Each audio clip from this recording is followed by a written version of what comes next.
reparations. He stated some arguments against reparations, and then Elder came to the conclusion that reparations were viable, just that the U.S. government should not be paying reparations. I would disagree. There's a couple reasons why I would disagree, but first, I do want to cover like some of the arguments for reparations and why they're viable. The thing is that as far as Americans, Black Americans are a part of this country. We've always been a part of this country. And the thing is that labor was stolen from this group of people based on the color of their skin. And so reparations should be provided for the group of people with this color of skin because labor was taken away. Historical injustice is one of the reasons. We have to right wrongs. If we are the #1 country in the world, right the wrongs that our government has done to its people. There's aspects of slavery that exist today. There may be disagreement on whether systematic racism exists or whether racism still exists, but we can't deny that generational wealth passed down from generation to generation to generation has an effect on individuals today. Some people come from affluent families. Some people don't. I understand that. But you have an entire group of people who are denied resources based on the color of their skin. And the government, the U.S. government, sanctioned that, codified that, and supported that. That is incorrect for a government to do to its own citizens. There were promises made to this group of people because of the American government recognized that a wrong was done to a group of its citizens. An illegal act was done to a group of its citizens. And we've all heard the term 40 acres and a mule. This was something that actually existed. It's not just a saying. It's not something that was said in passing. This was something that actually existed and was promised to a group of people. This was never done. If we make an agreement, I don't fulfill my need of the agreement, and it happened to be 100 years ago, we make that adjustment for today's economy, and we try to fulfill our obligations. America should fulfill its obligations to its citizens. 1 second. There's a thing called reconciliation.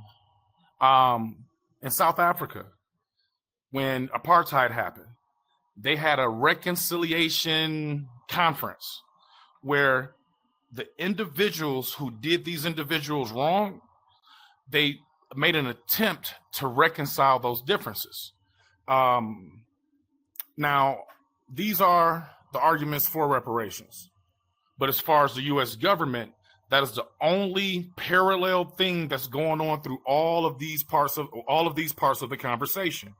Each of these issues have the American government involved. Individuals whose parents may have been individuals who are a victim of the current society that the American government promoted, codified, and held up. I'm not going to blame those individuals. The American government is the ones who gave the power to those individuals and protected those individuals in committing this illegal act. My fellow Americans who live here today, my Americans, brothers and sisters, whether you're white or whatever, it doesn't make a difference because we're all Americans. You are not responsible for what your great-great-great-great-grandparents did. The American government is responsible because they were here then and they were here now. Your great-great-great-grandparents are not here. And so you should not be held responsible for your father's sins. But the American government as an institution still exists. It existed then and it exists now. Now, the thing is that there's several arguments that individuals make as far as the descendants of individuals who were like, you've never been a slave, so why should you get reparations? I didn't enslave anybody, so why should I have to pay reparations? First thing is, I'm not asking you to pay anything. The American government needs to pay for it. And of course, I did not endure slavery, but why should I get reparations? I think it's a valid question. The thing is that there's a thing called precedence. During the Japanese internment camps, after that, the American government decided that we did something illegal to our citizens, and so we're going to repair that wrong monetarily. It is for the individuals who endured the internment camps and their heirs. The Jewish Holocaust, Germany. That's domestic precedent, and this is international precedent. The German government provided reparations to the individuals who endured the Holocaust and their heirs. Today, you are paying taxes that are going towards reparations because there's a budget for the Native Americans to receive money every year. So you're currently doing it. And so then we have the reason why the American government shouldn't do it is because it's unconstitutional. What determines constitutionality? When the founding fathers wrote that document, that first time a document like that was written, that put the king and the pauper under the same law, to where you had to be held to the same strategy, to the same standards, whether you're a rich person or a poor person. This document could not anticipate things that were going to happen 200 or 300 years later. And so it does not expressly define provisions for reparations. That's logistically impossible because these things were not thought about at that time. What determines something being unconstitutional? If legislation is done in the correct way by our bodies of government and the president signs it, it's law. If an executive order is done, it's law. Or it's just an executive order, but it still gets done to the public. What determines unconstitutionality? If something is done or proposed by the legislation or executive order or something of that nature, somebody makes a legal argument against it. They bring forth a court case. I looked it up. In America, slave masters who lost their slaves were paid reparations. There was never a legal argument against that or a legal case brought up, not one. Japanese internment camps, there wasn't one legal case brought up against that, not one. Native Americans, there wasn't one legal court case brought up against that, not one. If this were to be legislated and we decide that we're going to repair, America is going to repair the wrongs of its past, if a legal argument comes up against it, it will go through the legal process. It'll get appealed. And then the Supreme Court or the federal court or whatever court it goes to will decide its constitutionality or unconstitutionality. But for us to say something is unconstitutional without going through the process is actually unconstitutional. Because we have to go through, we live in a country that is based on the rule of law. And we can't circumvent the process because we personally disagree with something. If the legislation is put forward for reparations for a group of our Americans who are treated illegally by its own government, it has to be determined whether it's unconstitutional through the process. You have the 14th Amendment. Hold on one second. I want to make sure I'm reading it correctly. Give me 2 seconds.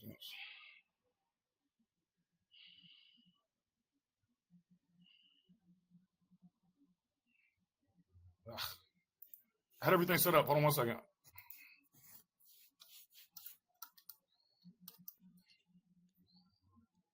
The 14th Amendment says, no state shall make or enforce any law that shall abridge the privileges or immunities of citizens of the United States. Slavery, Jim Crow, these things were unconstitutional. And by us compensating the individuals that were treated in an unconstitutional way by the U.S. government, the argument is it's unconstitutional to compensate the individuals who were treated unconstitutionally. It's circular logic. 5 minutes, okay. Give me 2 seconds. Germany.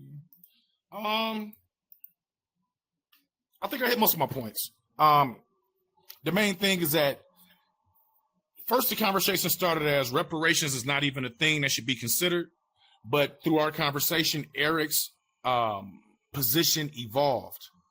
He now, based on our last conversation, he now recognizes that reparations is a thing that America has an obligation to do. We just disagree on we just disagree on who should pay. A lot of times when we're having this conversation, we get in the weeds of how we're going to do it. What's the logistics? It's too expensive, things of that nature. I believe in American exceptionalism. We built, the Wright brothers built the plane. That's American. Starlink is American.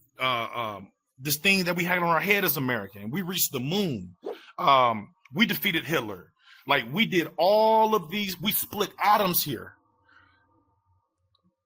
Cutting a check is not beyond our capabilities. I'm not smart enough to come with a comprehensive solution on how these individuals should be paid. And that is not the question here in this debate. The question here in this debate is, should you as an individual be responsible for paying for something that you had nothing to do? No, you should not. The American government should. And the thing is this, if you're wronged by your government, I'll be the first in line to argue that you should be compensated for that, because that is the government's responsibility to uphold law, to uphold the Constitution. Slavery broke the Constitution, and so something should be done to compensate the individuals that were treated unconstitutionally by its own government, and that is reparations. You should not be responsible. The American government should. The argument then to prepare for, because I'm fairly sure it's going to come up, is, well, if your taxes are going towards reparations, then you are paying for it. You are paying reparations today with your taxes for the Native Americans. So if systematic racism doesn't exist, if racism isn't a thing, if we've made progress, we got a black president, and all of these things are true, why the Native American and not the Black American? Why is it okay for Japanese Americans and not the Black American? Why is it okay for individuals who owned people and not the individuals and not the descendants of individuals that were actually owned? The negative aspects of how slavery affected a population in America is objective and is quantifiable. It is not an opinion. Black Americans were held back for generations based on America's policies. Us as Americans should support America being responsible and upholding its promises and its values and American standards. I can see the rest of my time. All right, thank you very much. Let me just get this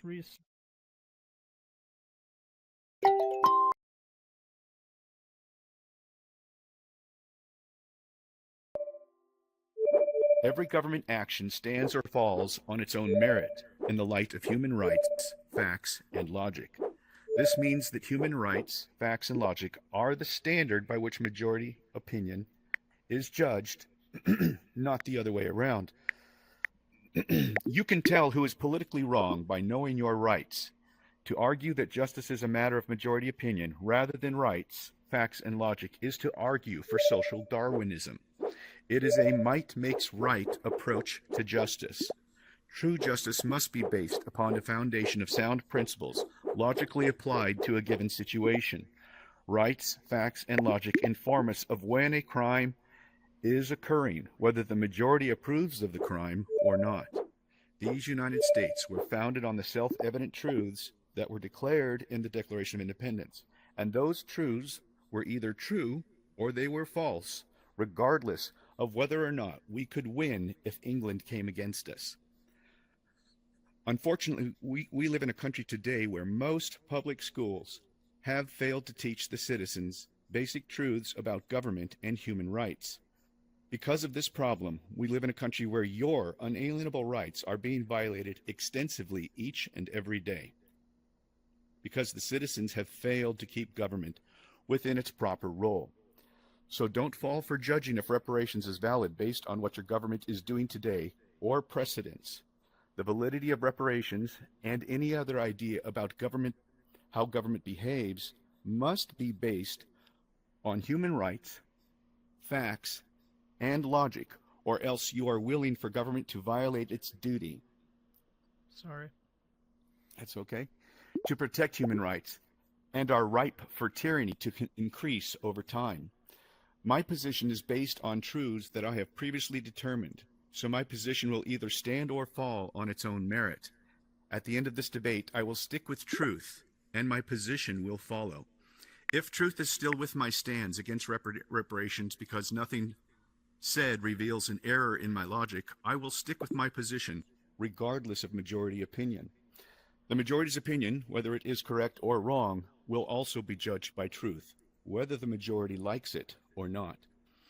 The very claim to being owed reparations is based on a human rights, facts, and logic, and not what people were able to get away with using brute force.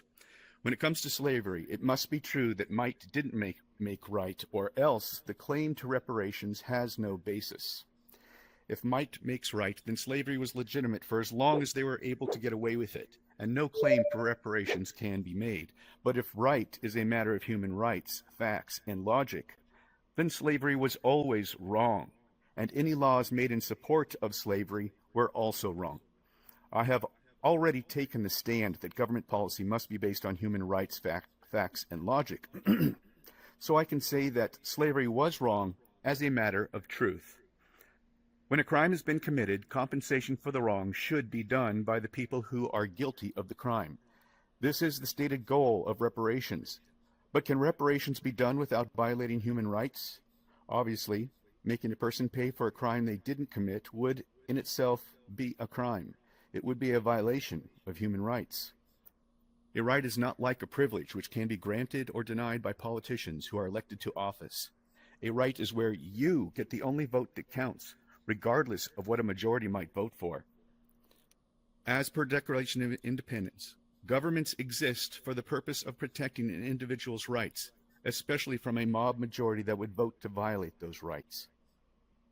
As per the Declaration of Independence, we each have human rights equally, which necessarily means that all of one person's rights necessarily end at the point where any of another person's rights begin. A person can waive their own rights by committing a crime, but a person's rights are not subject to being ignored by politicians just because a majority elected them into office. The government has a duty to protect a person's right to life, liberty, and pursuit of happiness, unless the person has personally committed a crime, which indicates that the person has waived their own rights.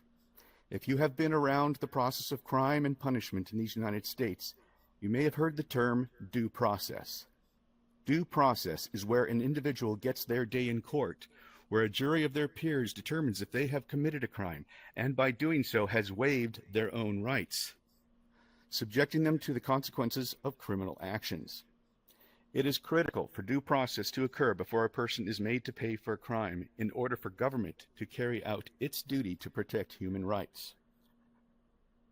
Slavery violates human rights because a person loses their rights to liberty and pursuit of happiness without committing a crime.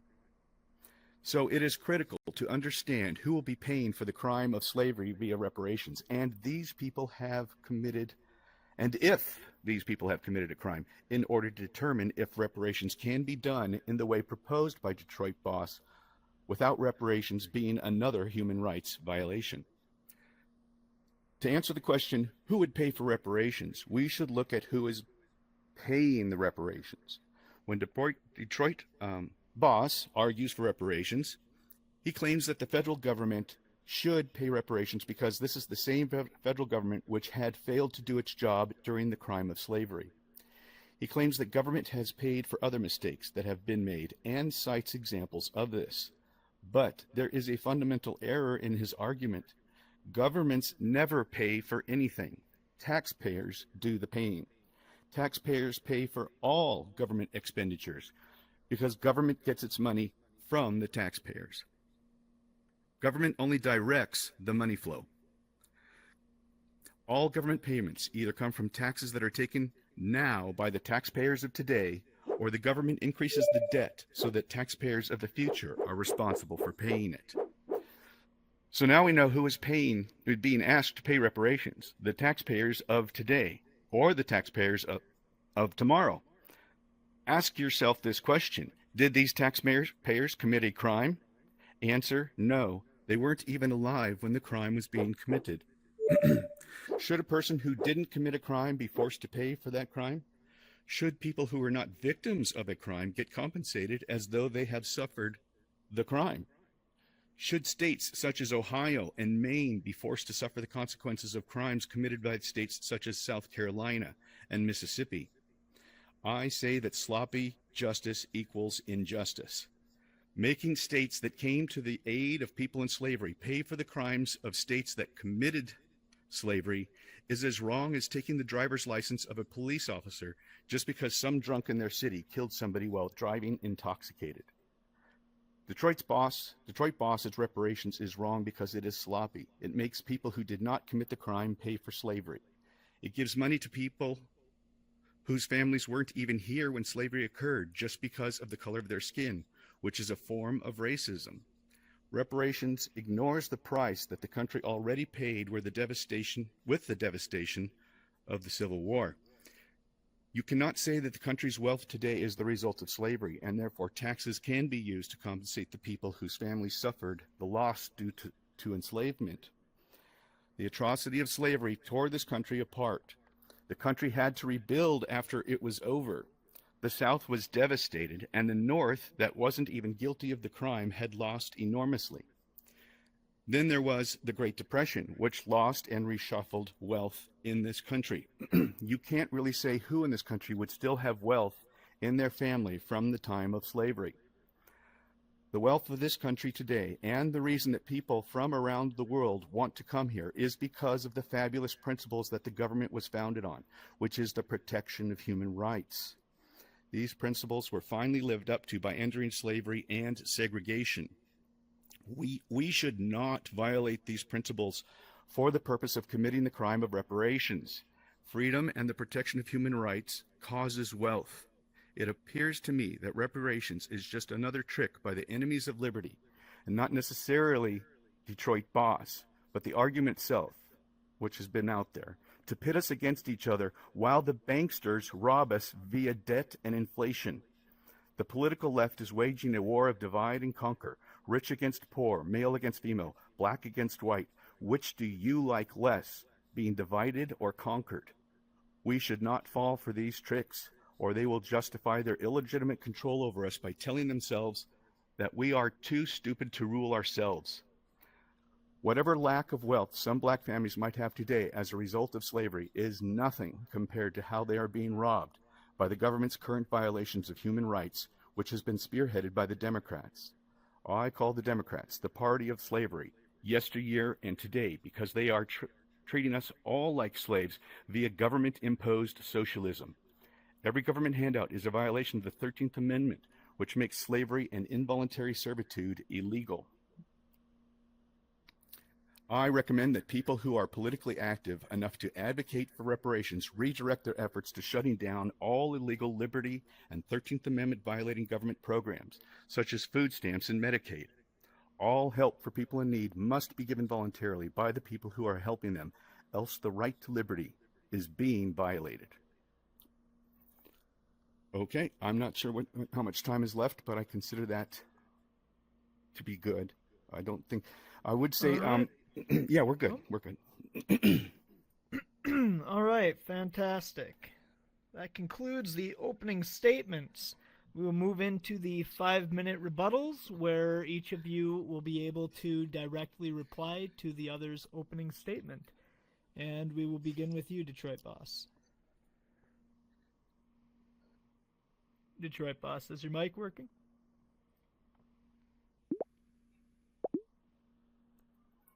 I mute myself when he's talking. Okay, I'm ready. There we go. Okay. All right. You have 5 minutes to directly address his opening statement. Okay. I think our previous conversation has been misrepresented. The idea of might makes right is not my position.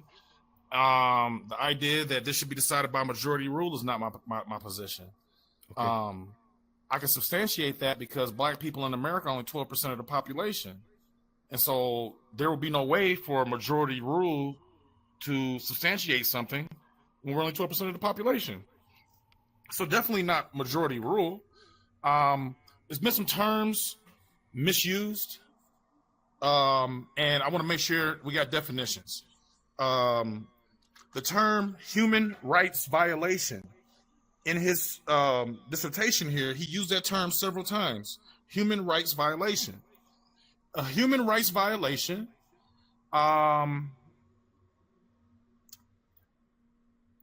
people are entitled to such as freedom from torture, freedom of expression, and the right to seek asylum.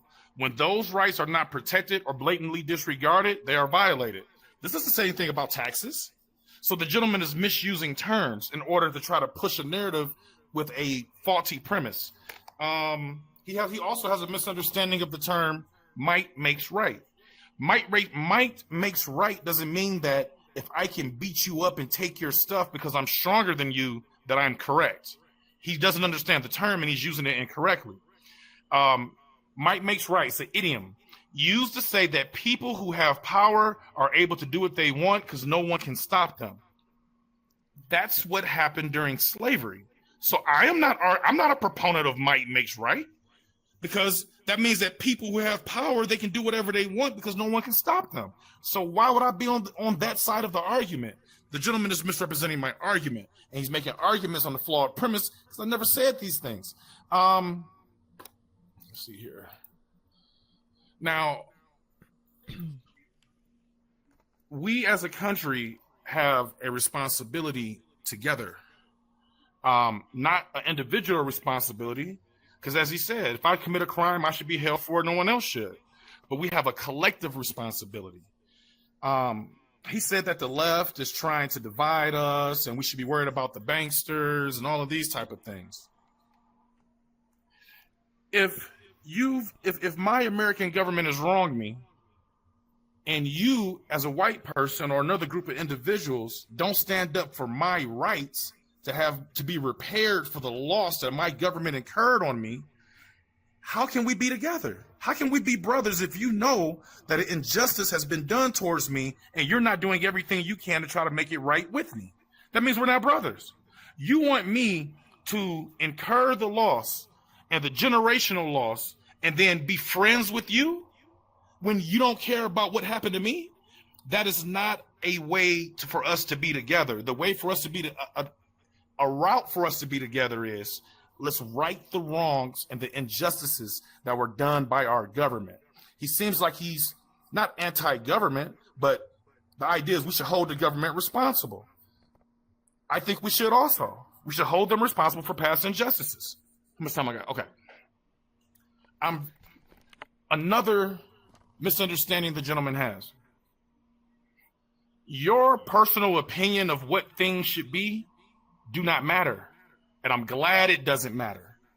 We have a process called the rule of law that determines what is lawful, unlawful, constitutional, and unconstitutional. What he is proposing to you is fundamentally un-American. I disagree with this, so we shouldn't do this. That's tyrannical. That's kings and queens. America doesn't operate that way. We have a process where we have to go through a legal procedure to determine the legality and the illegality of these things. Social safety net is unconstitutional. He mentioned the Great Depression, which had nothing to do with slavery at all. Nothing to do with slavery. Another misconception, another 30 seconds. Another incorrect statement. The social programs were brought up after the Great Depression to make sure that people weren't starving in the streets. You're paying taxes, so you should get something back from it. This man is an extremist. He went from the American government shouldn't pay reparations to we shouldn't have a social safety net.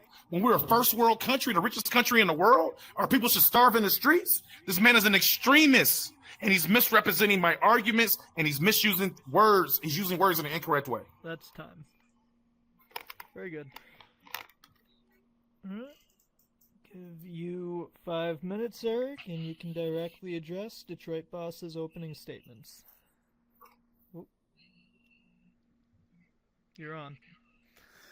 Okay, so as I'm only addressing the opening statements, does anything he just now said, anything I should be able to address as well? Leaving it to the opening statement is you'll be able to address it in cross-examination. Okay. Okay, so in his opening statements, he emphasized that the government should pay. And I tell you that the government can't pay. The government has never been able to pay. Only the taxpayers of the time can pay. When he mentioned that reparations were being given to certain groups, such as the Indians or people who had been held in internment camps for World War II, he was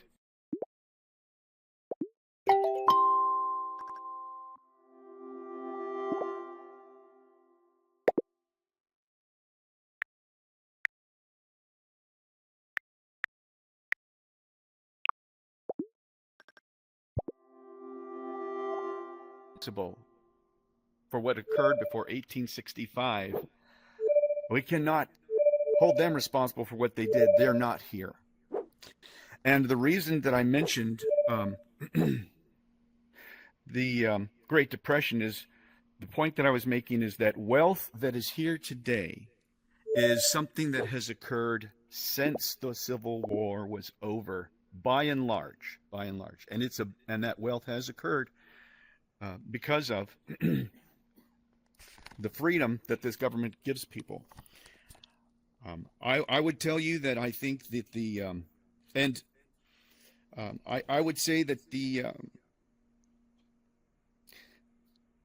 biggest problem that has occurred when we talk about these atrocities is he was talking what happened in the internment camps and what happened even to the black slaves. These problems came about when individual rights were ignored and people were treated as groups.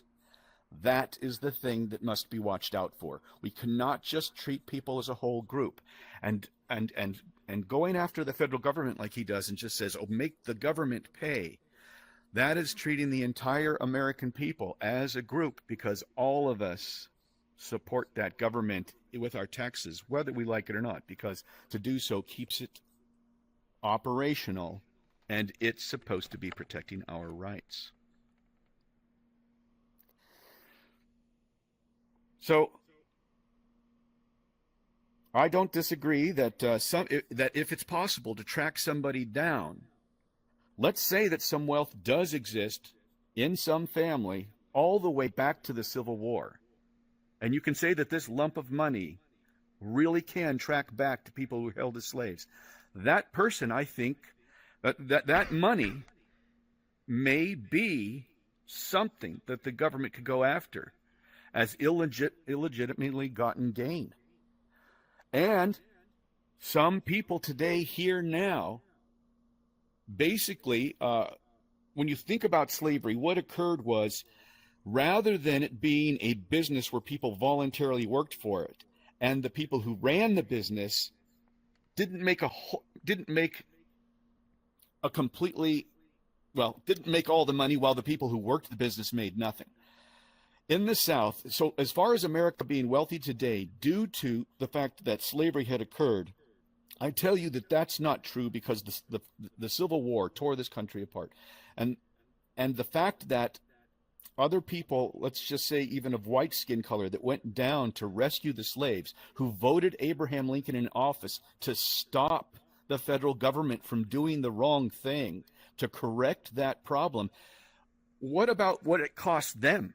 My family from Ohio went down and fought against the people who were trying to keep the slaves. Anybody who lost family members in that, they have paid a price that their family is still missing, whoever would have been the prodigy from that person who died, should they have died before they had children.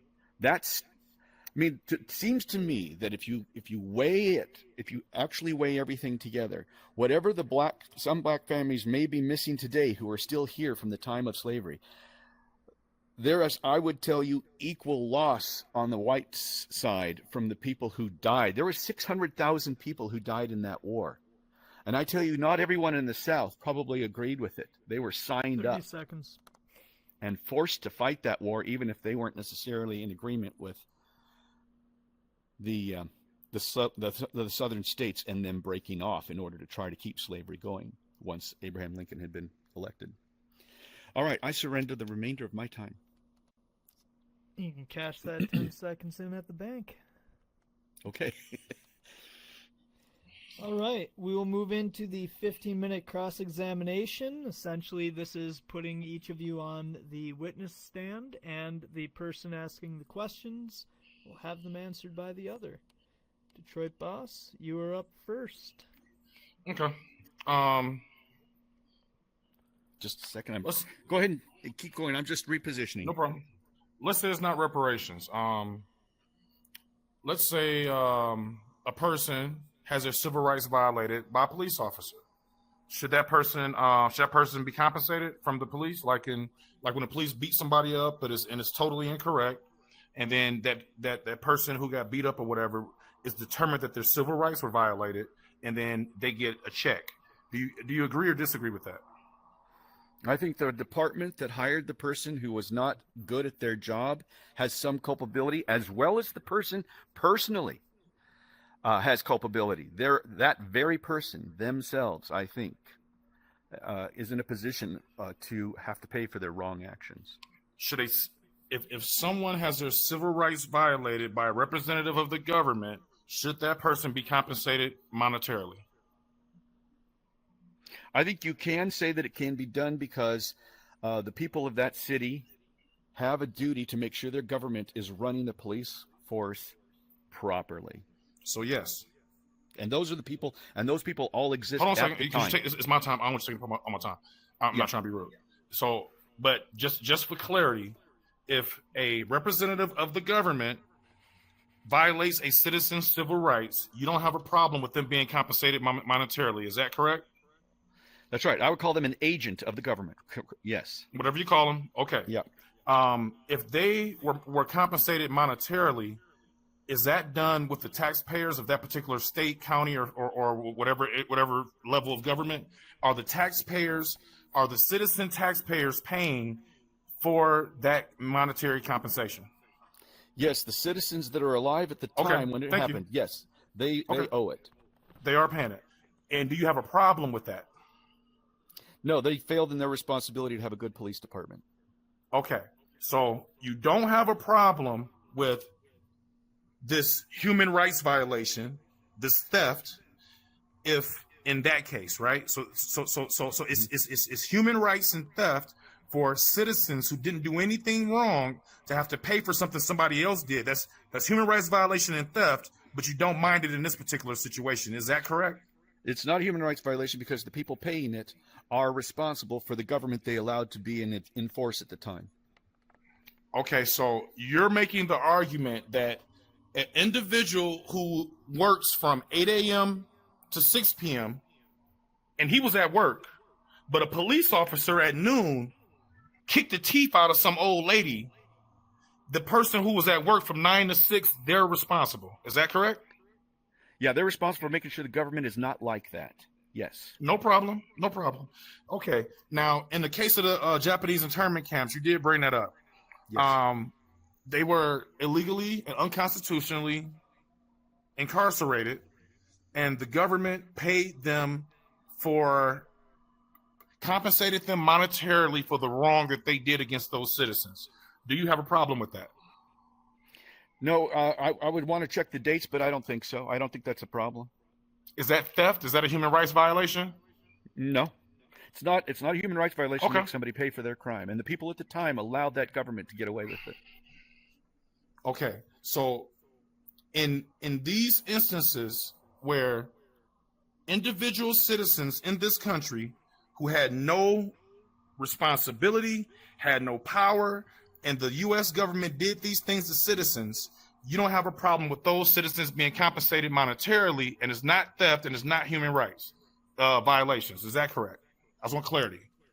Yeah, that's right. As long as it's the same people who were responsible at the time. Okay, no problem. No problem.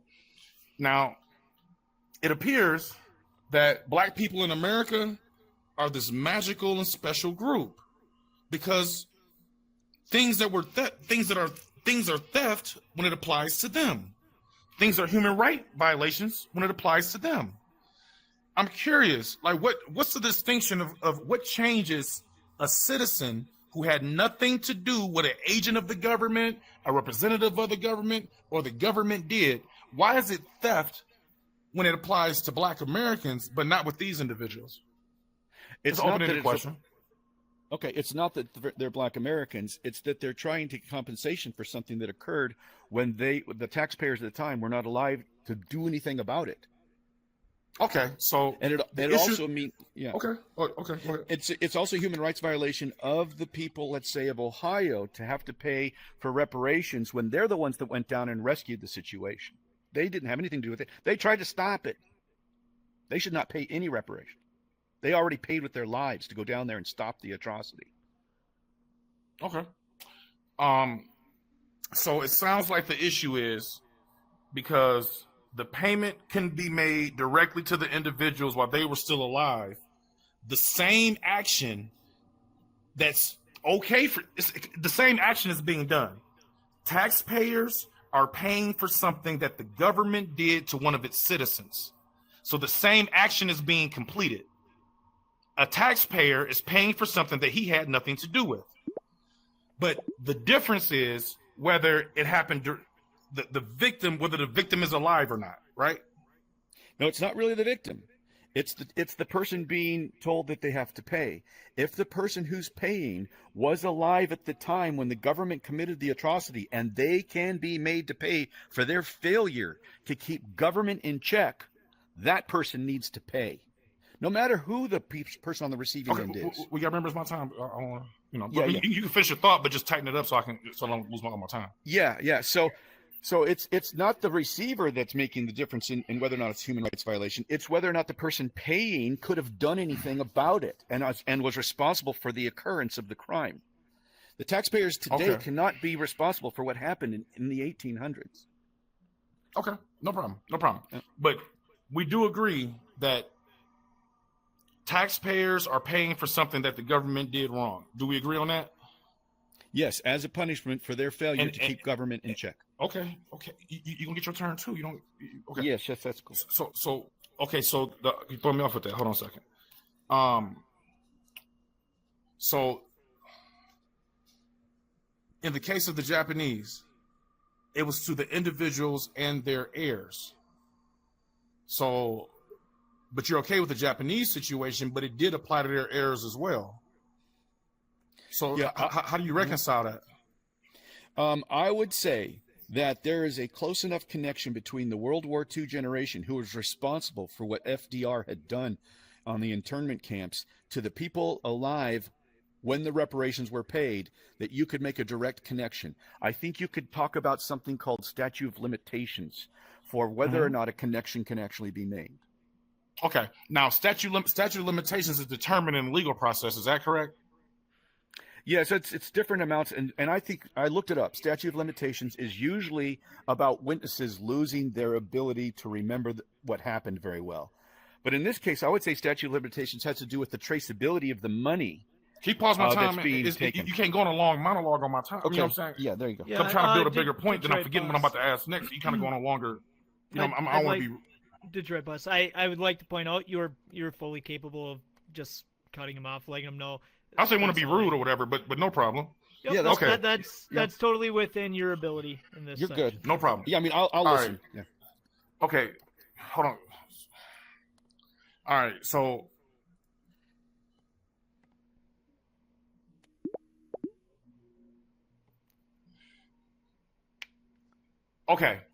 the individuals who are here are taxpayers. They're responsible for what the government does.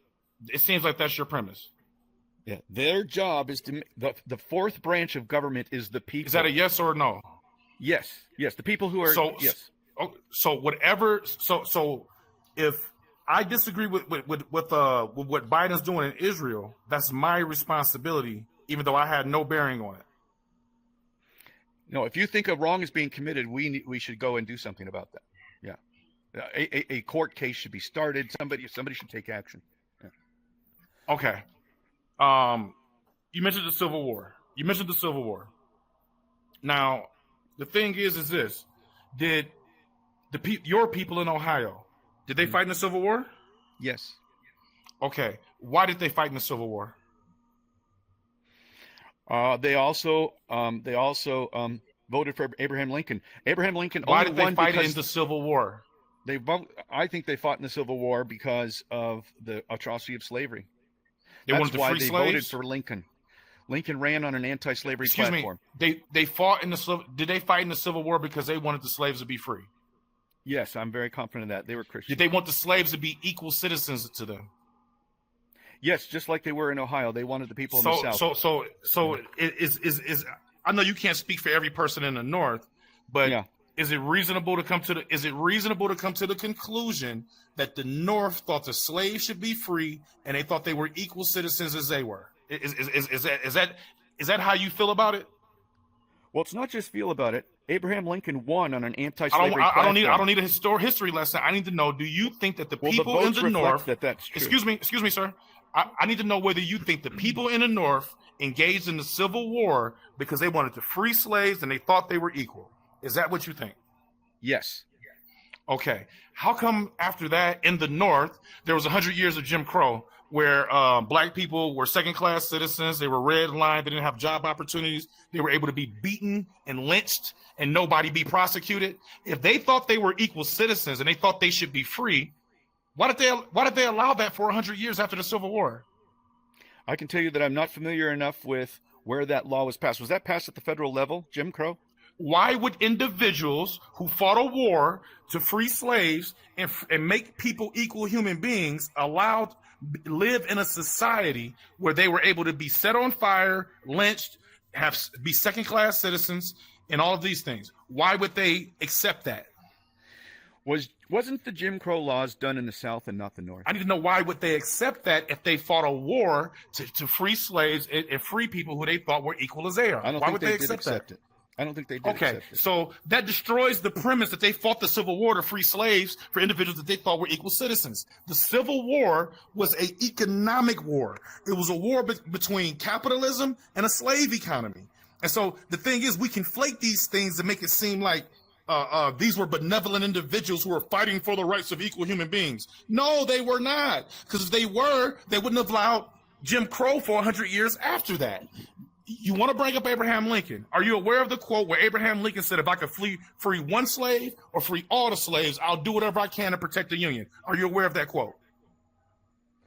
I've heard some people quote some stuff from Abraham Lincoln. I don't think they understood. Are you what he aware? was saying I only very got 3 well. minutes, bro. Are you aware of the quote? Not very well. I'd have to read it to actually verify what You're it not says. aware of the quote. That's fine. So once again, you're misusing information. And you said that you're standing on truth, and you told several untruths in this conversation today. Abraham Lincoln said, if I could free one slave and it saves the Union, I'll do it. If I could free all the slaves and it saves the Union, I'll do it. He also said that black men were not capable of living free amongst white men. This doesn't sound like benevolent individuals who were doing something because they thought people were equal. It sounds like it sounds like his main goal was saving the Union and defeating the slave economy. So the thing is that the idea that the American government paying reparations to Japanese people because the taxpayers who are around when the atrocity happened makes it not theft. The idea that the people what about Indians? We got money in our budget for Indians today. And none of the individuals who enslaved it, who decimated the Indians, are alive now that were there then. So the Indians are getting money. Are you okay with that? Well, I think the Indian situation is a little bit different. Yes or no question? I would say that the benefits that are being received right now from the land that was wrongly taken by breaking treaties with the Indians. So he's okay with the Indians getting money because a treaty was broken. A treaty was broken to black Americans in America. The treaty is the U.S. Constitution. The treaty is a document that dictates 40 acres and a mule. Treaties were broken, and so the American government should compensate the individuals who they broke the treaty with, just like the Indians, as you just admitted. The thing is this. If I stab you, it's a violent action. Now, it can be viewed different ways depending on the circumstances, but the idea that U.S. taxpayers paying taxes and that tax money is used to correct the wrong that the United States done against a group of its people, it's not theft. We're doing it today for the Native Americans. And for some reason, it's okay to do that. For some reason, we have to do these mental gymnastics where if the Japanese, because the taxpayers for the Japanese were alive, that makes it okay. And I'm responsible for what the government does, even though I have no power or no bearing over it, and I can only vote every 4 years. It sounds like you're not comfortable with the way that this country is set up. I can only vote every 4 years. So if the president makes decisions that I disagree with, there is nothing I can do about it until 4 years. And you're saying that the people should do something about it. I'm not sure what legally or constitutionally the people can do. It seems like you want to make a country that conforms to your personal ideology as opposed to the rule of law. The rule of law dictates how this works. There's legal precedent for all of these things. I don't have any more questions. I'm kind of going on and on. So I'll concede. Well, time's up. Sorry, I should have been asking a question, but I kind of just went on. Nope, it's your time. All right, Eric, you have Detroit Boss on the witness stand. All right, Detroit Boss, you seem to be more familiar with the Jim Crow laws, which I have not looked into that much. Were those passed in the South, or were northern states involved in passing those? They were more detrimental in the South, but in the North, it was still one set of laws for white people, one set of laws for black people. But definitely the ones in the South were more detrimental, more harsh. Yes, it was Jim Crow, a politician, right? I don't know the person's name that the Jim Crow laws were named after. I think he's somebody that was down in Mississippi or something. Now, I mean, if I look into this, I am very confident that I would find out that this occurred down in the South, and it was, well, one of the things that occurred after the Civil War was over is the blacks knew who had freed them, and it was the Republican Party. Now, the Republican Party was a third party going into the election where Lincoln had won.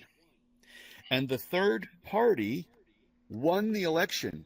Not very easy to do when you don't have name recognition and all the things that go on your side when you're an entrenched party. So my claim that the people of the North actually were in it because of slavery is because that was the platform that Abraham Lincoln ran on, and that was the Christians of the North that put him forward to put a stop to the atrocities in the South. So they were in with Abraham Lincoln. When Abraham Lincoln got elected, the South walked out, and they thought they were going to keep their slavery going if they walked out and started a whole new form of government down there that was separate from the rest of the Federation. And as per how government works, which is when you're doing something wrong, you don't just get to walk away and say, the government's no longer in charge of me because it's not protecting my rights to do the wrong thing. No, now they were supposed to face the music, and they tried to get out of it. And so the whole, as far as I'm concerned, the Civil War is the North going down there and say, oh, no, you don't. You're not going to keep doing this to those people. They were under the Constitution, the Declaration of Independence, which talks about everybody having rights given to them by their Creator, and they were going to try to get out of it, even though they had signed on. Well, I mean, do you think that, I mean, my question to you is, do you actually think that somebody who hasn't committed a crime should be forced to pay for it? No. Okay, I didn't think you did, actually. All right. Let me see, on the cross-examination. So when I talk about human rights, which earlier you had said that I was using it incorrectly, I am talking about the rights declared in the Declaration of Independence, which I say are correct. Somebody can correct me on that. That's fine. But I say that the human rights to life, liberty, pursuit of happiness are something that belongs to each person, whether you believe in creation or a creator, or whether or not you say we arrived here via the natural forces of nature. And I tell you that if you violate these rights, the results are going to be negative for everybody in the whole. So when I say when I'm saying that there's a human rights violation, I am talking about the fact that somebody being forced to suffer the consequences of a crime somebody else committed is a failure to protect their rights to be put into the servitude of somebody when they didn't do anything wrong. Now, if they have committed a crime against somebody, I say the court can say, look, you owe compensation to that person. But if they haven't committed the crime.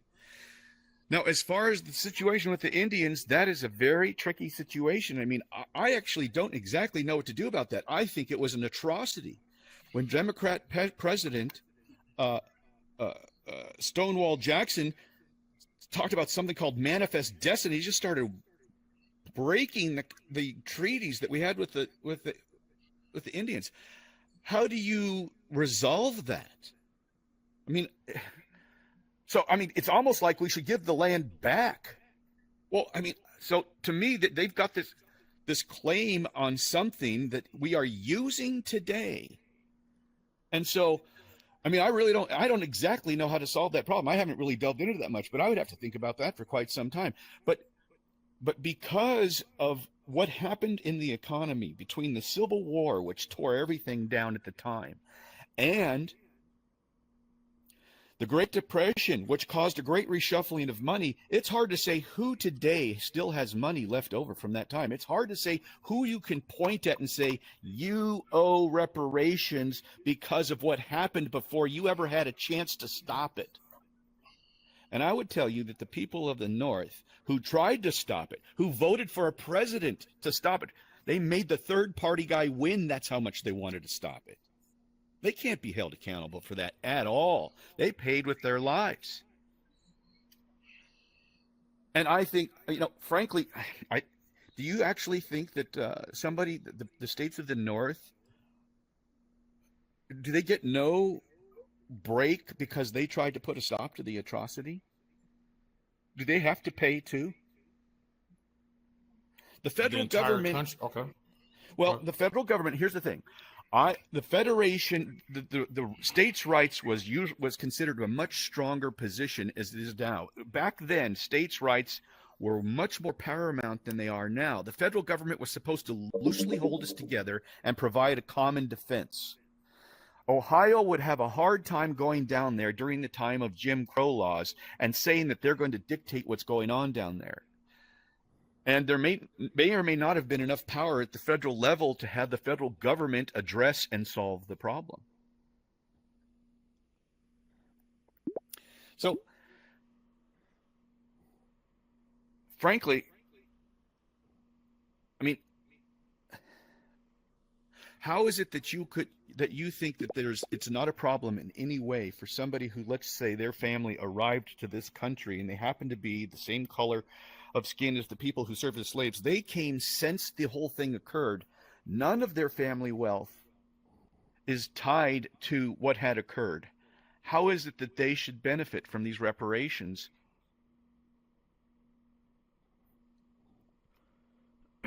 It could be that something happened with the Detroit Boss's system. Yeah, that does.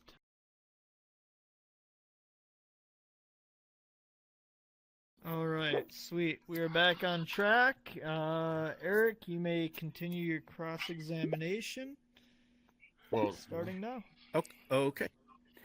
Well, Detroit Boss, earlier you had said that you thought I was trying to take the position that what should be done is what I decide should be done, as though I was going to be some kind of dictator on this. But what I had said several times in my opening statement was that I am stating the positions that I think logic, human rights combined with logic and facts gives the proper answer for what justice is. And that I'm willing to defer to anybody who can logically point out flaws in what I say is correct. I am stating what I think is the logical and truthful position, which equals justice. Now, the other thing is this. Let's just say that I had a car and I'm driving it around and I get carjacked and somebody steals my car. At all, or? Yes, I'm going to be asking you a question on this. So listen to the scenario because I'm going to ask you what you think should be the outcome. because I think it's very directly related to this reparations question. Let's say that I get my car carjacked with my wife sitting in the passenger seat, and she ends up being taken by the guy who carjacks. He's got no family to go after, and he's got no worth that I can later go after to recoup. And he wrecks the car, kills my wife. Now, I might be able to get the insurance money on the car, but that's never going to compensate me for my wife. And so what I say is this, that it's possible that some things can occur to which the government cannot repair. Reparations cannot be accomplished. Would you say that if I went after you and made you pay for what that guy did because there was no other way to get the money, that I would have committed a crime against you by forcing you to involuntarily serve me with the fruit of your labor by taking your wealth because I couldn't get compensated by the people who had actually done the crime? Would you say that that was wrong? You asked me earlier if I thought that somebody should pay for somebody else's crimes. I said no. Okay. In a nonsensical scenario, of course, is no. And it doesn't apply because the U.S. government is still here. The U.S. government is not dead, so I don't think it applies at all. Right, but you can't, because the taxpayers who are alive at the time are the only ones who end up paying, then there is no way to get the money for what happened before 1865 except from people today who had not committed the crime. That's a rule that you Right. made up. No, I'm saying that that's true. The government doesn't have its own money. The money must come from the people of today who had not committed a crime, and without due process of verifying that they were in fact involved. The people of the North weren't involved. They tried to stop it. Maybe some people who lived in the South and have ties to families that ran plantations back then, and I think that's going to be a pretty small group of people, maybe they could actually be gone after today, and they still have wealth that was gained during that ill-gotten time. But other than that, I think you're just trying to get money from people who never committed the crime, just the same as if I try to get money from you because somebody killed my wife. I just don't see what the difference is. What's the difference? The difference is that's your personal interpretation. The founding fathers put processes in place to where we can come to these determinations. The determinations is we live by the rule of law. There is legal precedent for taxpayers paying for things that the government did to individuals, even when the taxpayers who are alive are no longer here. An example was the Indians. An example is the Japanese, where we said we're going to pay the heirs. And so you don't dictate, your interpretation of things does not supersede the processes that the U.S. Constitution put in place. You're not a monarch. Well, I would like you to tell me how somebody who's alive today, I mean, I told you that as far as I'm concerned, I can only agree to that if the people who are responsible for the government at the time the atrocities were committed could be the ones who end up paying the taxes, because those are the ones who are paying for it, whether we like it or not. That's just a fact. This is a rule that you created. Oh, no, It does not align with the that's U.S. a logical Constitution fact. because processes were Okay. put in place. I It's state your it's logic. a logical. No, it's a logical fact that the only people who ever pay for the government, what the government pays for, are the taxpayers that are alive. Are you the at time. arbiter of logic? Yeah, No, you're not. that's my first function. Yeah, that's my first function. That's what I am good at. I'm a citizen and you're a citizen. What if my logic leads me to a different conclusion? Does your logic supersede mine? Well, how about this? Can we agree that if the taxpayers cannot be, if money can't be taken for the taxpayers for the federal government to pay these reparations, then maybe you can do this thing. I still say it's arbitrary. Why is it not arbitrary? And by the way, arbitrary always means wrong. Whenever we're talking in law, you will hear the term arbitrary comes up. And arbitrary means that people are being convicted of crimes, whether they did it or not. It's arbitrary to have people receiving these reparations who weren't nowhere involved in any way, and people paying for them who are nowhere involved in any way. I mean, you can argue today that the people who are benefiting from the Indian land may owe the Indians something. But I am not benefiting at all from what happened in slavery. My family paid. Wow. I'm not benefiting from that. So all those people died and for nothing? It didn't benefit this country at all for several hundred years? No. As far as I'm concerned, slavery reduced the wealth of where we would be today. The fact that it occurred, we are worse off today than had it not occurred. Wow. Okay. If justice had been served that whole time, the country would be far richer. If we had held the government to its principles this whole time, we'd all be better off today. I'm trying to respect your time because it's your Q&A, even though you're just getting an extra round because you talked through the majority of my round and you're not asking me any questions. And so I'm trying to just, I don't want to be going back and forth with you when it's your Q&A. So I'll wait for you to ask me a question. Well, I don't see how you can justify that you say people shouldn't pay for the crime when they didn't commit it, and that the fact that all money that the government pays today must come from the taxpayers of today. Where's your connection between the taxpayers of today and what happened before 1865? What's the connection? Could you repeat the what's the connection between what? What's the connection between taxpayers who are...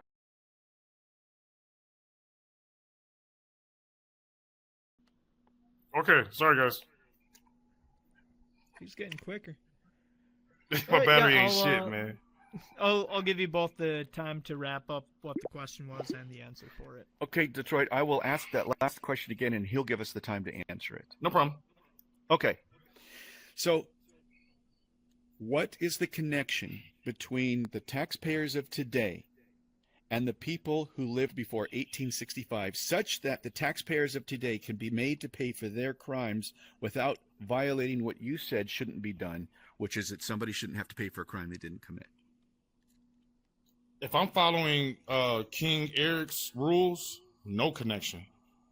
And the thing is that no one has ever legislatively said that the taxpayers have to be alive in order for the government to right a wrong after that the government can't right a wrong after those taxpayers die, that's the cutoff time. That's in no legislation, that's in no legal case, that's just in your head.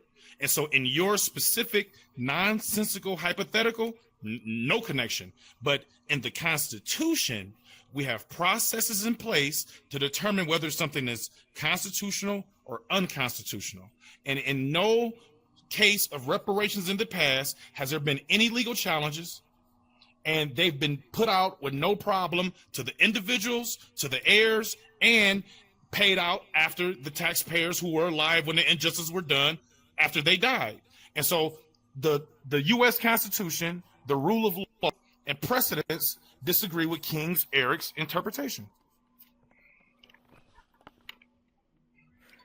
All right, that'll wrap that up. You both did fantastic. All right, we will move into the Q&A, and it does not look like there are any questions for the Twitch, so you guys have all the attention. Please raise your hand if you have a question.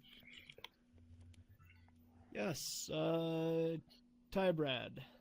Yeah, I have a question for Eric INTP. If you think that the North fought the Civil War to liberate the slaves, why did they not stick around and make sure the liberation took, and it took 2 more years for the slaves to even realize that they were free? Well, it kind of goes to what I had mentioned earlier, but I don't know what. But basically it's this.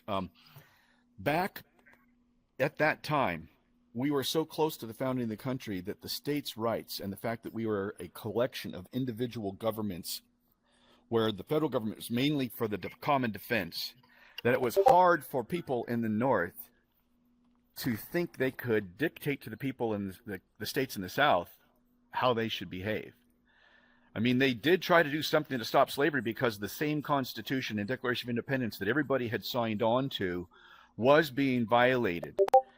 But as far as the tricks that they did down in the South to keep holding the black man down, which were despicable, it's hard to, I think, from a northern state, go down there and try to micromanage that. It's not their government.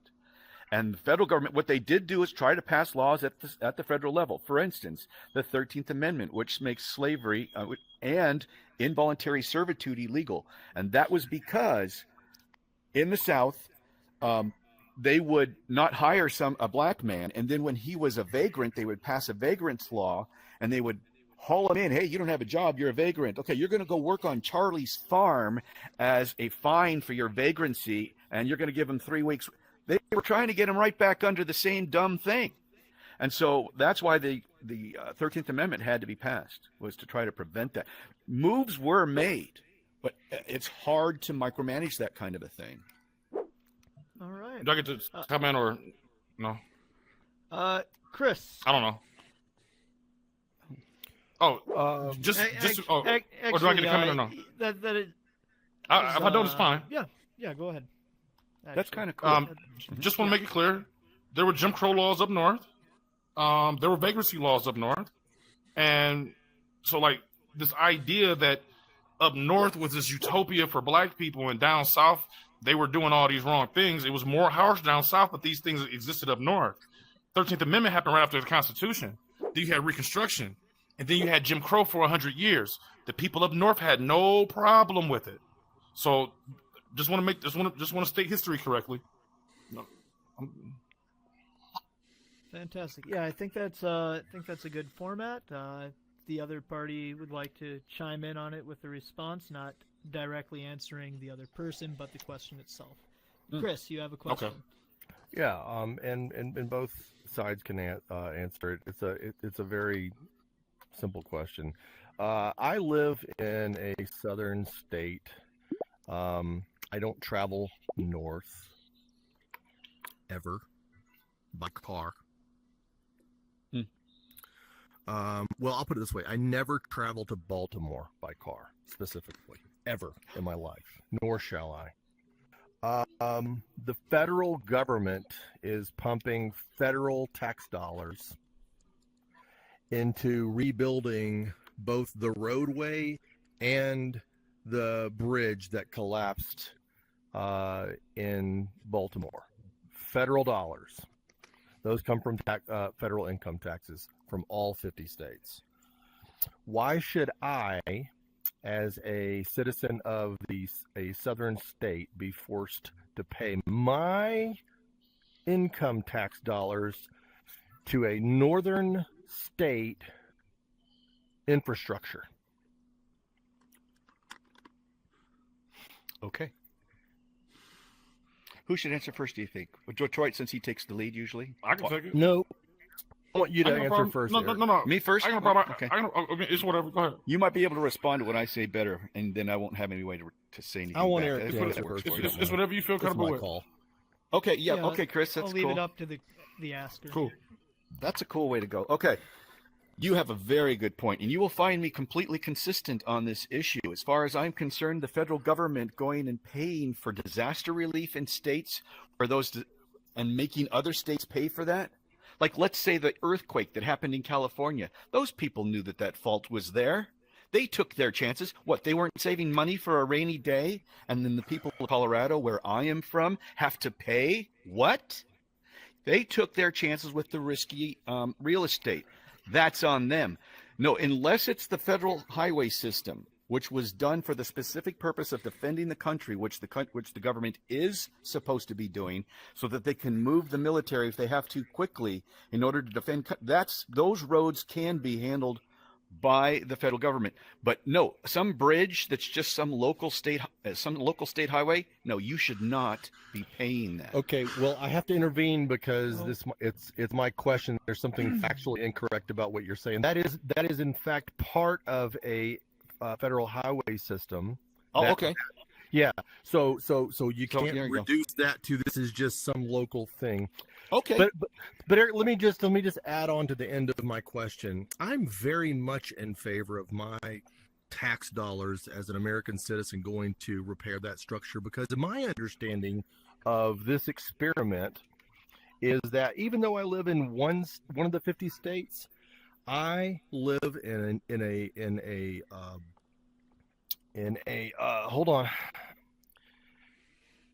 group of Yeah.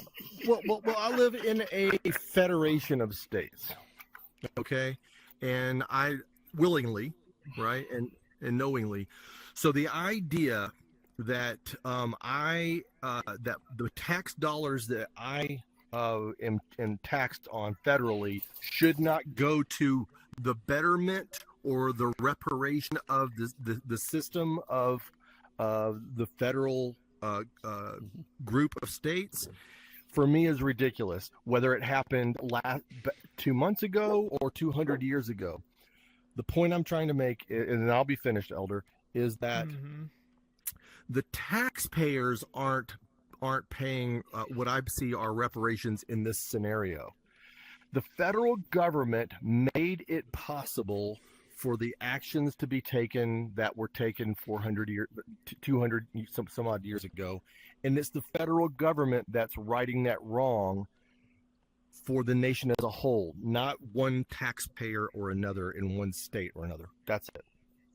All right. Detroit, before you answer, I'd like to point out for any future questions, this is not a détente.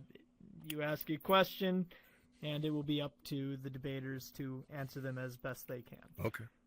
That's fair. All right. Detroit. Of course you're responsible because you're an American and you're responsible for your fellow Americans like your fellow Americans are responsible for you. It's the United States of America. That is the constitutional idea of this thing of ours. And the thing is that the idea that if people in California are losing their lives and their homes due to an earthquake, and I don't give a fuck about them because they shouldn't have bought that house, that ideology is un-American. It is fundamentally un-American, and I think that informs his position on reparations. You shouldn't have been black. You know, black folk don't get treated right in America. You should have took over the boat and went back to Africa. It's your fault. Because if people in California are losing their houses and their lives and you don't care about your American fucking brothers, you definitely don't give a fuck about me. And so at the end of the day, it is your responsibility because we have a social contract. You're my responsibility and I'm your responsibility because we are we're fucking Americans. All right. Cheb. Okay. So I just want to say I'm not against reparations. My grandfather is getting reparations from Germany, but I'm not, and I'm the heir, but I'm not getting anything. So my question is, shouldn't there be like limits? Like, shouldn't there be rules and like I mean, like I think logistics are important. Like you have to be able to prove that you were affected in some way. There's some kind of a documentation, and like. Also, I've looked into Japanese reparations and Indian Native American reparations. There are definitely limits. Like Native Americans are getting like that money instead of welfare. Like we're not getting welfare. That's what we're getting instead of welfare. And Japanese Americans also, there is like, there is limitations. Like, every generation gets 25% less than the previous one, and like it's split between the children. Like so we're not getting the full amount anyway.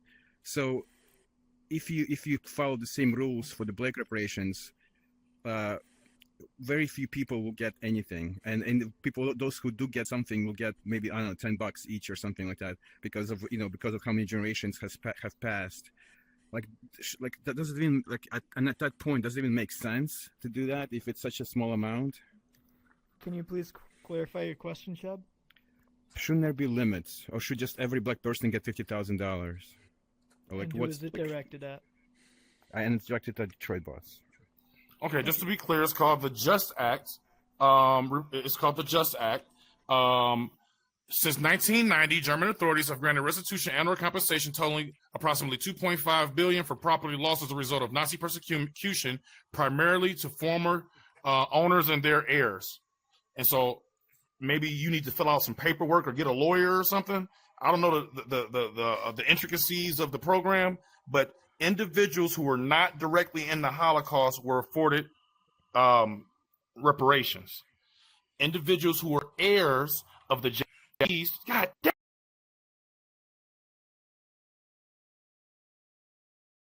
just real quick, the thing is that there are precedents of other groups of people who got paid beyond the generation of individuals who endured the atrocity.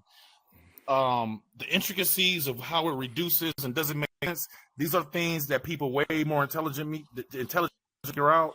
My status is that it should be done, and the American government should pay for it because that's the subject of the debate. Okay. Oh,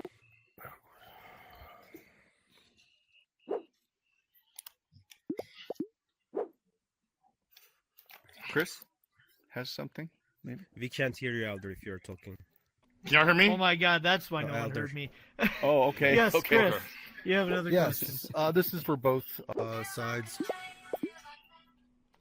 What is your interpretation of the purpose of the COVID era federally funded PPP program?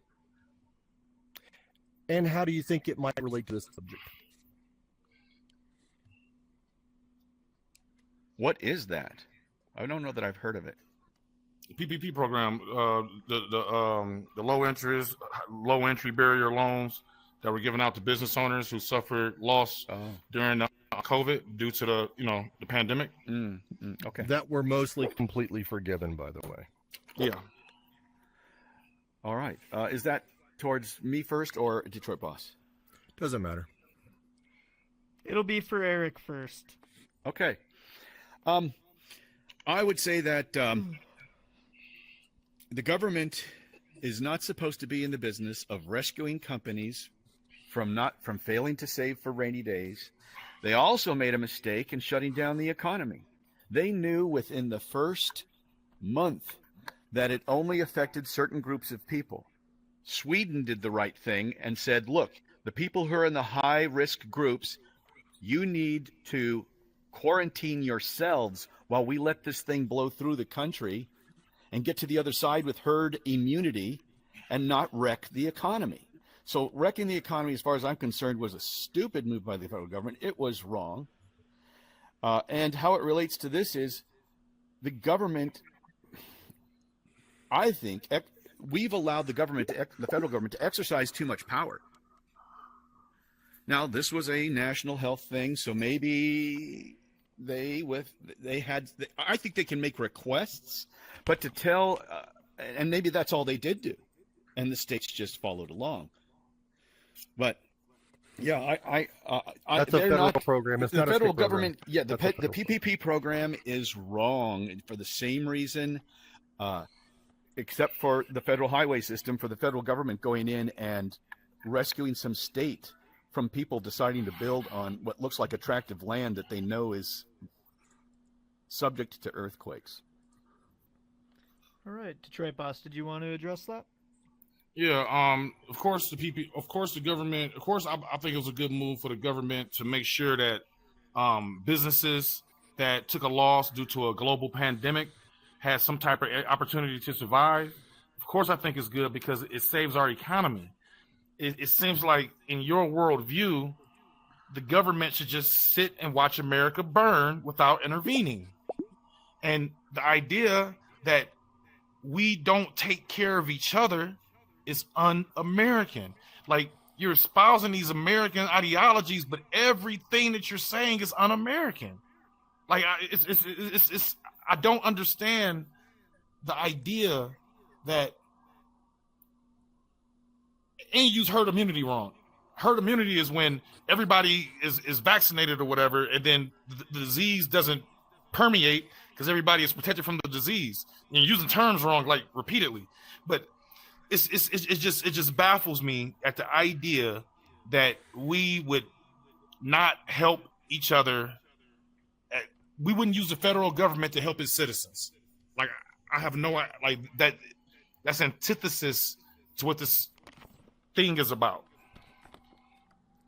All right, I think we have time for one more question. Maybe two. Yeah, we'll get the two. Tribad. This question is for Detroit. I was wondering how you feel about a mixed race, black and white people, and should they get reparations also? I think if you have descendants of slavery before I think it's 1865, that you would be eligible for reparations. So yes. Fantastic. Eric, did you want to address the question in some way? Yes, I would say that basically, and this goes to the question that was asked earlier, but it's along the same lines. The limitations that are put on who can receive benefits if you're Indian, you have to have a certain percentage of Indian in order to get those benefits. And so I would say that that is actually not a bad way to go. So Detroit Boss basically, I think, answered very similar to what I would answer. I just think that it might be a good idea to have some specific rules as to how much percentage that needs to be or something. All right. Neo, did We I know who see- black and who white in America. It's not a hard thing. Sorry about that. Go. Neo. Sure. Yeah, it is mentioned that basically for reparations to be paid by the government, it would mean that people would pay via taxes, as far as I understood, and that. So I was curious. Do you two have a like a suggestion when it comes to another solution where reparations gets paid, but that it's not an additional taxes on the people? And for example, let's say government said that, okay, we decide reparations should happen, and we decided that we are asking too much taxes for, let's say, the army costs, right? And then now every individual in the United States will have like we set aside 5% of those taxes, and every individual in the United States will now have the ability to choose that 5% should continue to go to the army taxes, or that 5% can go to the reparations. Would you agree with such a system, for example? That's it. Okay. Should I answer first, do you think? Yes. I believe Okay. that was directed for Eric, correct? Eric? Okay. Both. Both? Oh, sorry. Okay. Yes, the way to think about it is this. If the government, because of one of the three main rights mentioned in the Declaration of Independence, which is the pursuit of happiness, which means if you're using the fruit of your labor to put money away for, let's say, a European vacation, but taxes are so high, possibly because the military is being overfunded, that you can't do that. The very fact that that right exists places upon the government the necessity to actually charge as little in taxes as they can possibly get away with while performing their duty. So if the military can be reduced by 5%, that should happen, and the taxpayers should instead have the money. But there might be something said for money that somehow is gathered by the federal government in ways such as tariffs or something, which does not directly tax the people and may or may not actually raise the prices of the goods when they get to the store. If that could occur, then the federal government might actually have a means by which it could pay without the taxpayers of today being forced to pay for a crime they didn't make, that they didn't do.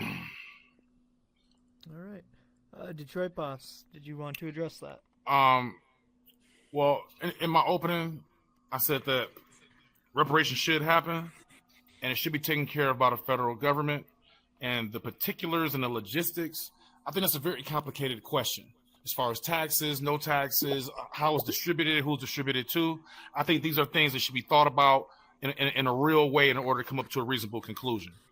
But I am equal to Japanese people, I'm equal to Indian people, and I'm equal to slave owners. Taxpayer money was used to write those checks. So I don't see why it should be a difference for this group of people if we're all the same. But as far as the particulars, I am not qualified to come to that conclusion.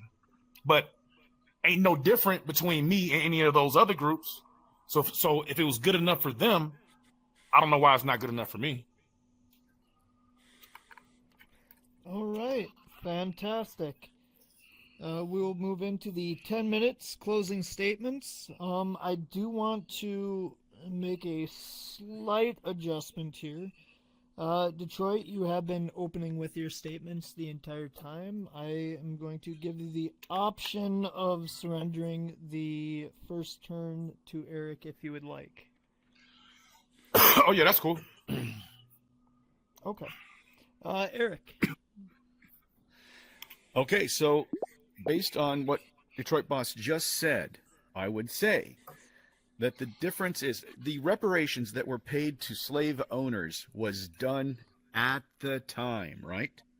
I mean, they weren't giving those reparations to the slave owners now because they're not alive. And so my whole thrust on this, that reparations can't actually be logically figured out, is that there's almost no way to connect the people of today to the wealth that was gained back then, which was to a large degree lost when the South was destroyed in the Civil War. So, you know, I think that as somebody who is along the lines of an electrical engineer, I can tell you that in any system, and that includes government, which deals with human nature and people, in any system, a feedback, a corrective feedback is very important. That's basically what the criminal justice system is. You violate somebody's right, and there's negative feedback in order to try to prevent this from continuing to happen to other people by other people who observed what occurred. You've got to have the negative feedback. And what I consider to be a problem is anytime you set up a positive feedback situation. Anyone who knows how systems work know that if you get a positive feedback, you are likely to achieve something called resonance, where the swings get wider and wider and wider until the system destroys itself. If somebody, and this has to do with government handouts in general, can get you and me to pay their bills because they have children without preparing properly, and their families who raised them and who were responsible for teaching them better than that don't pay the bill, but you and I do, that's a positive feedback system. It will create a lot more people who do that. If people can move into the coast of California and take this what looks like really nice property with an ocean view, oh, it's beautiful, and then you and I get to pay the bill when they put their build their property on knowingly unsolid ground, that's positive feedback. And more people will do it until the cost becomes so high we could financially ruin the country. So that's a backdrop to this whole reparations thing. Where's the negative feedback to the people of today for something they did wrong as a punishment for slavery? It can't be done. They didn't do it. Now, I would actually say that Detroit Boss might have something if he said that the atrocities that happened as early as when Martin Luther King Jr. was trying to solve some of the ridiculous problems we're having in this country, there might be something there. But reparations for slavery? There's no way to track back to that, as far as I can tell. Now, there's better records out there than I know of. But I can tell you my family shouldn't be paying them. We did everything we could to stop it. That, you know, I mean, that's the epitome of being forced to pay for a crime I didn't commit. And since the government is broke, and this money will add to the national debt, we're actually talking about making future generations pay for something they had no way to stop or be imposed upon them. That's taxation without representation. By definition, the people who aren't here can't represent themselves. They're not here to make any arguments for or against the cause. And it's the handing out of money from the government. The biggest problem is that we are so used to our rights being violated on a daily basis, and the government taking care of us, which is an incorrect job for the government to do. The government's job was to protect our rights. It was supposed to keep me from violating your rights and you from violating my rights. The government is not supposed to be taking care of us like we're children. Are you an adult? Are you responsible for your own body? As a free man, you own your own body, and you are responsible for providing that body with the necessary housing, food, and medical care. To claim that's what the owner does. They take care of their property. If you are claiming the government is supposed to be taking care of your property, you are claiming that the government owns that property. That is what the heart of socialism is that all property, including people who are necessary for the means of production, belong to the collective. We do not own ourselves. And we are so used to the socialist premise operating in our lives as we look around us and see the world today, we just don't even give it a second thought. But it is still wrong. And it violates the very principles that this country was founded on. I am the American here who stands on the Declaration of Independence and the human rights it called out. I'm with Patrick Henry. Give me liberty or give me death. If I can't take care of myself and I'm dying in the streets, that's on me. And another clue that you have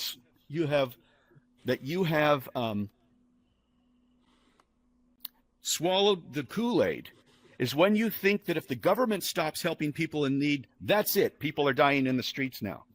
Do you guys not know that Christians are commanded by God to take care of people in need? Now, anytime somebody's taking care of, and for even Chris has no problem paying for the roads in Baltimore. By all means, let's start. The government should have a fund that he can put his money into and pay for that. But the big difference is what the government forces you to do. If the government forces you to involuntarily serve somebody who you had not committed a crime against, that is involuntary servitude. Whether they had a baby they couldn't afford, or they had a road that got broken, or they lived in a state where an earthquake destroyed their property.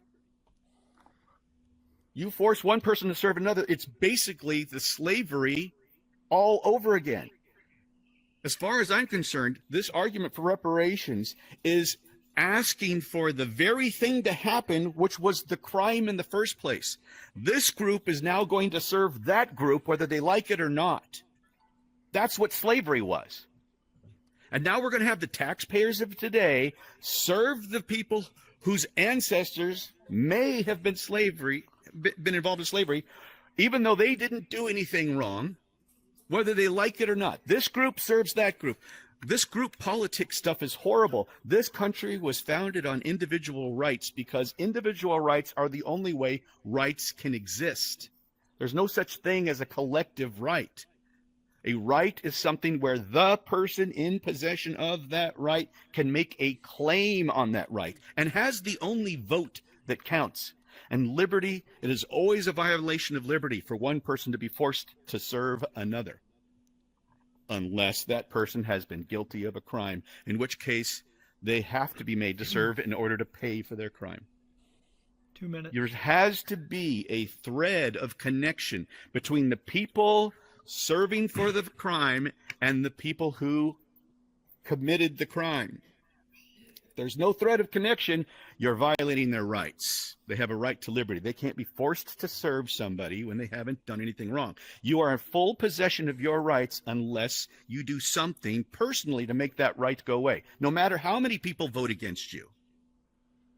The whole point of having a human right is that that right exists regardless of the majority liking it. And that's why I was speaking to the majority earlier. I don't think that the black people by themselves can make this happen, but if a whole bunch of other people who are willing to force people to serve for a crime they didn't pay jump on board, but to even ask them to do such a thing, it's an atrocity. So if a thread of connection can be made between the people paying and the people who committed the crime, then you've got something. If you can't do that, then you have failed in due process to protect somebody's rights if you force them to serve when they didn't do anything to make their rights go away. That's how rights work. If I steal a car, now the government can make me culpable for what I did. If I don't, my rights are in full force. Okay. That's pretty much what I have to say. I'll be right back here. All right. Detroit Boss, you are up. Okay. I want to thank you guys. We've been here for a long time. You know what I'm saying? Paying attention. I hope you guys are paying attention to both sides. We put some time into this. You know what I'm saying? I forgot the debate was happening, but I did do my research beforehand. But I should have had my headset charged, so I do want to apologize for that. I think we're lucky we don't live in his America. If we lived in his America, we would have to depend on private groups to their charity and their choice to do things for like individuals that are uninsured. If somebody get hit by a bus, if they don't have no money, they should go to the emergency room. Like, how do we make an argument against that? What if the asshole got hit by a bus and don't nobody want to provide no charity for him? Should he die in the street? These are not the principles of the United States of America. He doesn't know how our government works. He doesn't know how our government works. The way that our government works is we elect individuals, we pay the institution taxes, we pay taxes. The taxes goes to the government. We elect individuals, and these individuals that we elect make decisions on our behalf. If they make a decision, it's not unconstitutional to have fucking food stamps, to have health care, to have Medicaid and Medicare.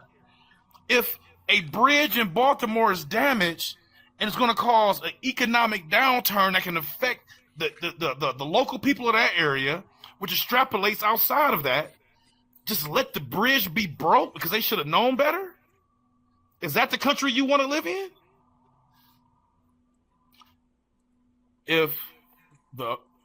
Let's take this off black and white, and let's take this off reparations. The fundamental principle of my argument is that if the federal government wrongs its citizens, it is required to compensate the citizen for the wrong, and he agrees with me.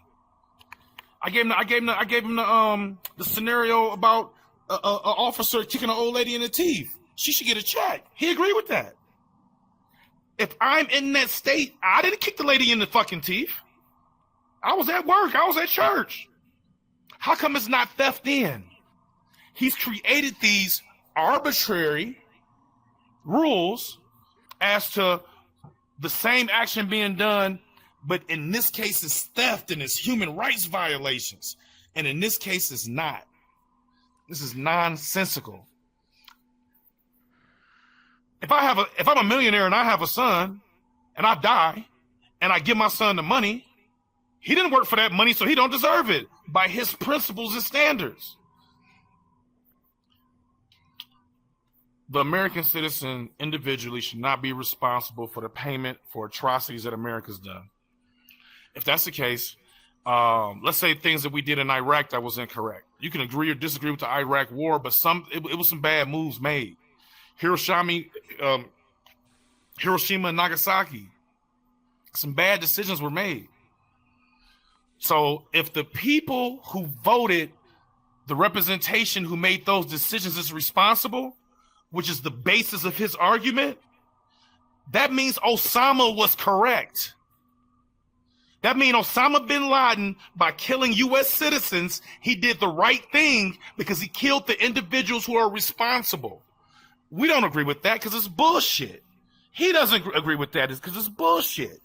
We are not responsible for the decisions that our representatives make because we have processes where we only can change them out every 4 years or 2 years or whatever. If they do something that's fucked up, that is not my personal responsibility. This gentleman feels that it is. All I'm saying is that if the federal government wrongs a citizen, it should compensate that citizen for the wrong that it did. So we insert reparations, we insert black people, we insert slavery, we insert Jim Crow. These things objectively happen. The government should repair or compensate the individuals for the wrong that it did. I'm being very repetitive here because it's arguments being made that I almost can't believe is being made. And it seems like this gentleman has like and no offense, I'm not trying to do ad hominems. As a matter of fact, I'm not even gonna say it. But it does seem as if you feel as if your interpretation of how things are supersede the processes that the Constitution made and legislation made. And the thing is that, man, that is not how this country works. I can see my time, man. All right. Fantastic. My only Mirko, kill complaint the is, feed. is